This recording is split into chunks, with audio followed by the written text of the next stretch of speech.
How do you explain death to a child without making it more frightening or more confusing than it already is? Today, we're looking at Lifetimes. This is one of my favorite children's books about grief because it does something many adults struggle to do. It keeps things simple. The idea at the center of the book is that every living thing has its own lifetime. There is a beginning, there is living, and there is an ending.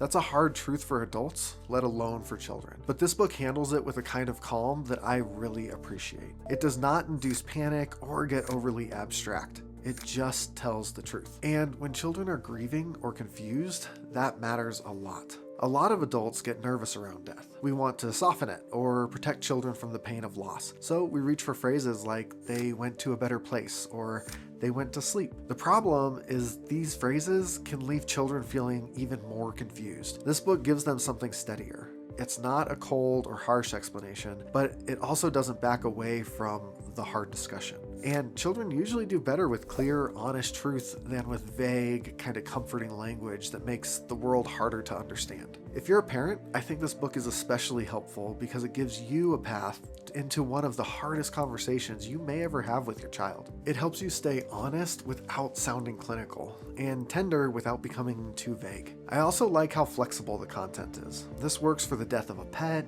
or the death of a grandparent, or those early questions children ask when they begin to realize that living things just don't last forever. So no, this is not a grief manual, but it is a beautiful, grounding picture book for grief, loss, and one of the hardest truths children eventually have to face. If you have an especially young child between 2 to 5, I have a different book as an honorable mention. But first, if this review was helpful, please like and subscribe so I know to keep making more evidence-based content for parents and adults working with children.